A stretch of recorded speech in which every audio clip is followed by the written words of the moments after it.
Olá, seja muito bem-vindo, muito bem-vinda ao Prazer em Me Conhecer através de você, um podcast onde exploramos a incrível trilha do autoconhecimento através dos relacionamentos. Eu sou Patrícia Lins, psicanalista e professora de filosofia, e estarei com você em cada episódio, mergulhando nos meandros das relações, discutindo os desafios e as alegrias de se conhecer melhor através do outro. Os relacionamentos são mais do que simples conexões, eles são espelhos que refletem as nossas verdades mais profundas, revelando aspectos de nós mesmos que muitas vezes desconhecemos. Aqui vamos abordar temas que vão desde o impacto das redes sociais nas relações até como identificar e lidar com comportamentos abusivos, sempre buscando entender como cada experiência pode nos ajudar a crescer e a evoluir. E nesse espaço, nós vamos compartilhar histórias e, principalmente, refletir juntos sobre como construir relações mais saudáveis, autênticas e enriquecedoras. Vamos descobrir como o amor, a amizade, a confiança, a comunicação podem ser ferramentas poderosas para o nosso desenvolvimento pessoal. Então, prepare-se para uma jornada transformadora, onde cada episódio será um convite para olhar para dentro, entender suas emoções e fortalecer as suas conexões. Acomode-se, coloque seus fones de ouvido e vamos embarcar juntos nessa viagem de autoconhecimento e crescimento pessoal. Sejam todos muito bem-vindos ao Prazer em Me Conhecer através de você.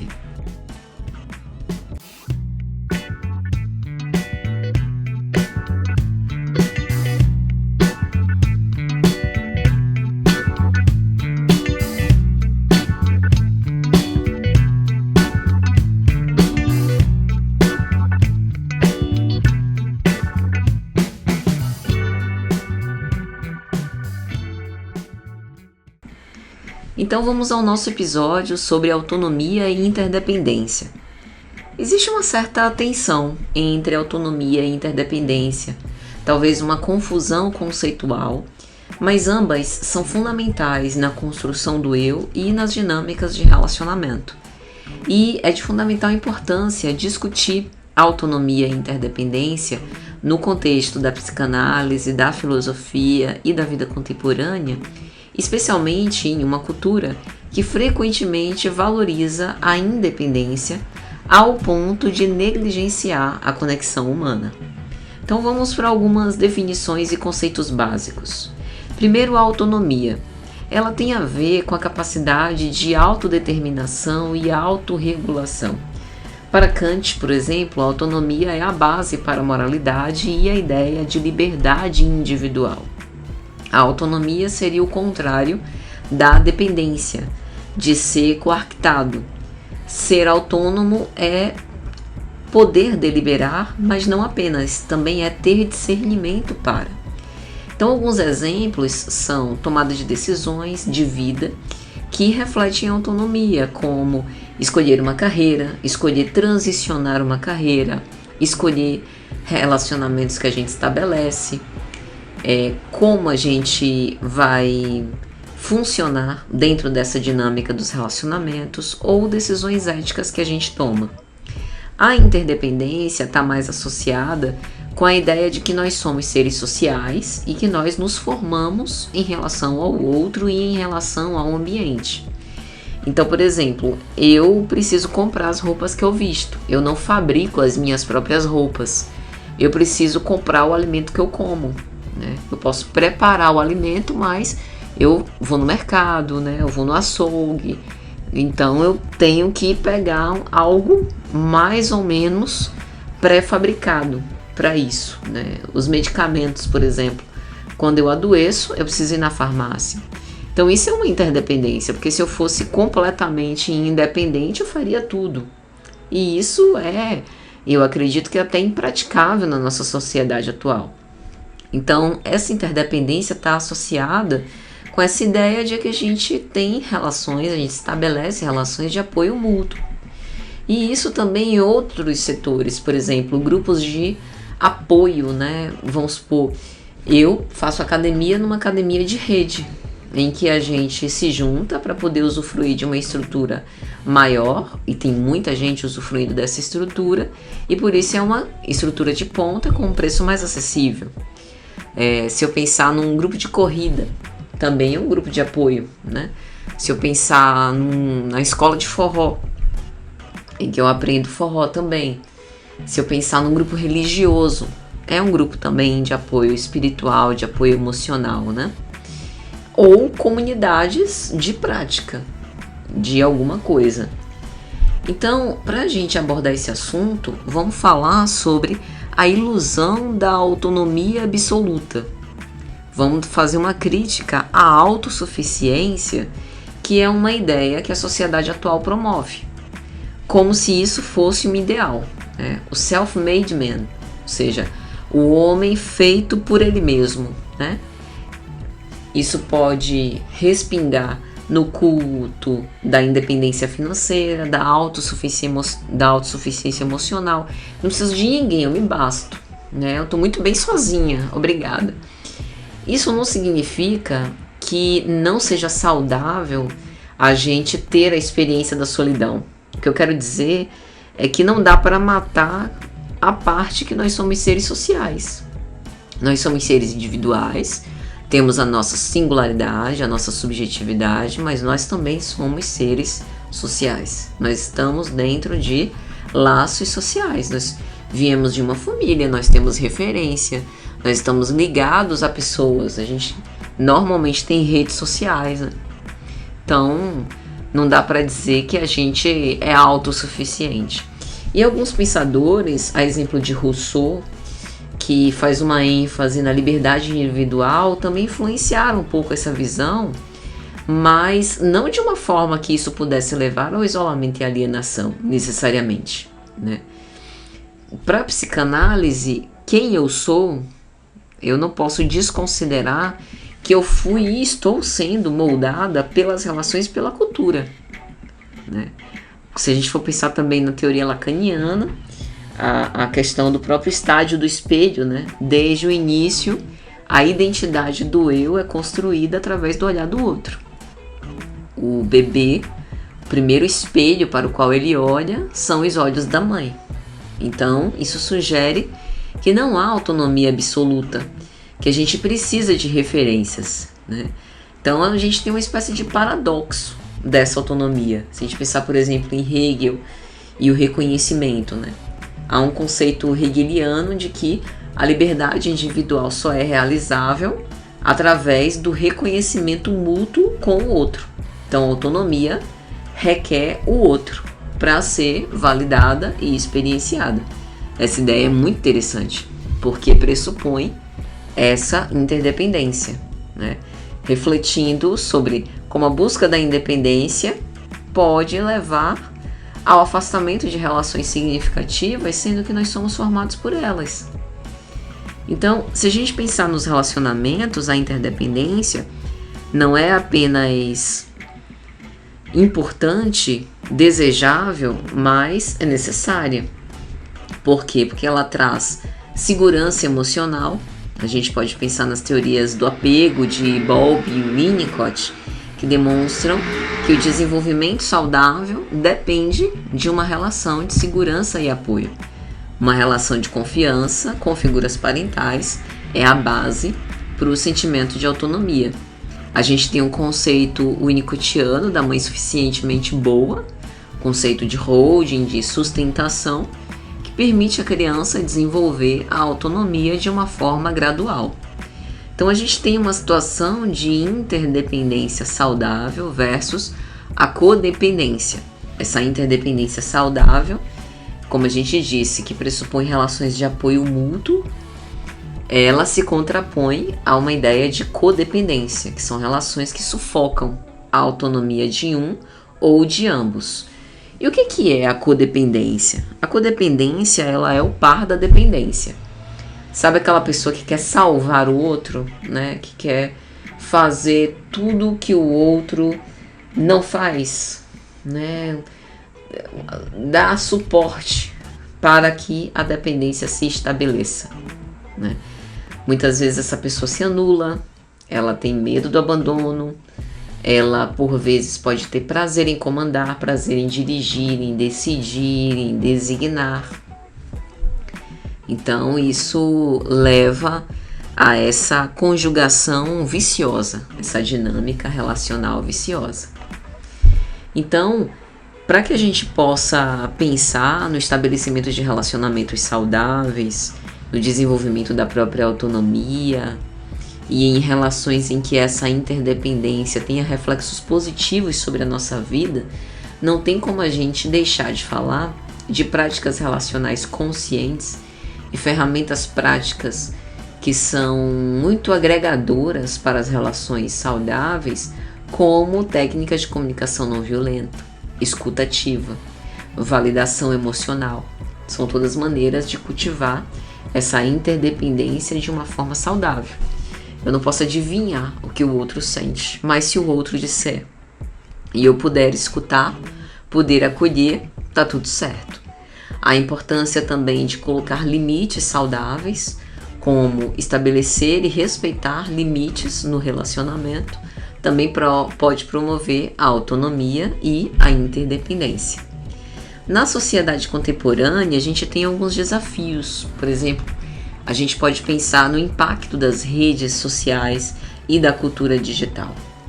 Então a gente pensa na autonomia virtual versus a realidade relacional. A autonomia nas redes sociais é frequentemente uma grande ilusão. A gente apresenta ali uma persona que normalmente é uma imagem vendável, é uma parte de nós que pode ser verdadeira ou fictícia, mas que nós desejamos expor. E pode ser completamente diferente de quem nós somos na realidade, né? A gente também pode pensar sobre um falso sentimento de conexão. Eu já falei algumas vezes em alguns vídeos sobre a conexão que a gente tem, né, com influencers, e dá uma sensação assim de que nós somos os melhores amigos ou melhores amigas dessas celebridades, digamos assim, por conta da exposição de intimidades por parte dessas celebridades de modo público. Então a gente tem a impressão de que a gente está olhando pelo buraquinho da fechadura diretamente para o quarto daquela celebridade, né? Mas isso é falso. Por quê? Porque na verdade não existe partilha de intimidade. Existe uma publicização de conteúdos íntimos para gerar engajamento.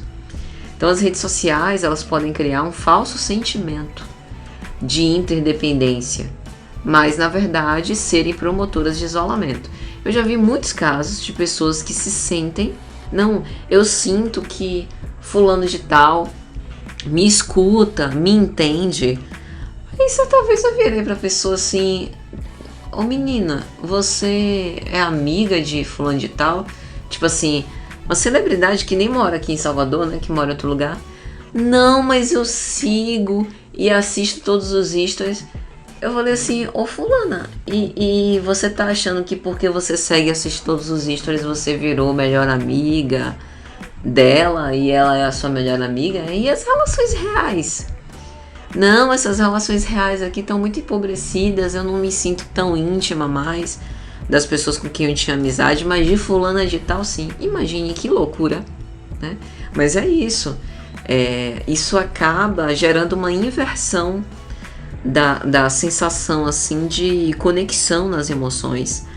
E as conexões digitais parecem mais firmes, parecem mais íntimas do que as relações reais de pessoas que estão ali, por vezes partilhando da sua dor, brindando com você as suas alegrias, e que por vezes há essa sensação de esvaziamento, de desconexão. Então, é lógico que a gente tem uma vida digital e uma vida real, mas a gente não pode perder de vista os limites, né? As possibilidades e impossibilidades de um e de outro. Eu sempre cito uma participação em um podcast que Viviane Mosé certa vez fez, ela que é psicanalista e filósofa, e ela falou, né? A gente tem que ter muito cuidado com as redes sociais, porque a cultura está desabando nas nossas cabeças. perfis nas redes sociais, a gente acessa centenas em 1 minuto. Já casa dos outros, a gente escolhe muito bem em que casas a gente entra, né? Só que o efeito psíquico é bem semelhante de um caso e de outro, então a gente precisa ter filtros, né? Então, além desse falso sentimento de conexão, ainda se esbarra numa questão relacionada ao individualismo e o coletivismo, né? Existem diferenças culturais, existem culturas em que a interdependência é mais valorizada e outras o individualismo é mais cultivado, né? A nossa sociedade brasileira, por exemplo, embora tenha um senso de comunidade para algumas coisas, para outras é algo bastante individualista. Tem um impacto na identidade, o contexto cultural vai moldando a nossa percepção de autonomia, o papel do indivíduo na comunidade. Tem questões relacionadas ao gênero, autonomia e expectativas do gênero, né, que vai variando de homens para mulheres. Tem a questão também de emancipação e relacionamentos. A emancipação feminina, sem sombra de dúvida, trouxe novos desafios e dinâmicas para a compreensão da autonomia e da interdependência. Então agora eu vou lançar algumas reflexões sobre a autonomia para a gente pensar com os nossos botões. Você já parou para pensar quais decisões você sente que tomou por conta própria? E quais decisões você, de alguma forma, foi induzido pela família, por amigos, por situações, a fazer daquele jeito? Eu mesma sempre conto, né? Que eu decidi pela filosofia quando eu fiz 16 anos. Mas aí eu olhei para o meu professor da época de filosofia e ele tinha uma vida assim bastante humilde, né? Ele ganhava pouco como todo professor e eu pensei, rapaz, eu não vou conseguir lograr, pelo menos não de uma forma fácil, as conquistas materiais que eu almejo se eu me formar em filosofia nesse momento. Eu vou escolher uma outra coisa. E foi uma decisão muito dura, sabe? Foi uma decisão muito, assim, difícil, dolorosa, né? Mas foi racional. E cá tô eu, né? Mais de 20 anos depois, fazendo filosofia. Então, eu tomei essa decisão por conta própria, mais ou menos, né? Dentro das condições que eu tinha, meus pais nunca foram ricos, né? Eu sempre paguei minha faculdade, por exemplo. Então, eu precisava trabalhar. Eu tinha plena noção disso. Se eu fosse herdeira, eu teria tomado com certeza outra decisão. Então, foi uma decisão por conta própria, mas fatores influenciaram fortemente. Isso é ter autonomia? É uma pergunta que a gente faz, né? Outra questão. Em que pontos você se sente preso pela opinião dos outros, né? Eu já atendi muitas pessoas que afirmaram sua orientação sexual depois dos 60 anos. Por pressão familiar, às vezes pressão religiosa, pressão cultural, né? Por nem dar espaço para a autoescuta. Então realmente tem situações assim que, se a gente for parar para pensar, genericamente falando, nós somos menos autônomos do que deveríamos. Então, minha gente, concluindo, esse verdadeiro autoconhecimento que vem da análise, que vem da reflexão, que vem das meditações, que vem do contato com o outro, vem da exploração do equilíbrio dinâmico entre ser um indivíduo autônomo e estar conectado aos outros de maneira significativa. E aí, o que vocês acharam desse tema? Já passaram por situações semelhantes? Então, já deixa seu comentário e compartilha sua experiência e vamos continuar essa conversa. Muito obrigada por ouvir o Prazer em Me Conhecer através de você e até a próxima com o tema Repactuando Relações. Não percam!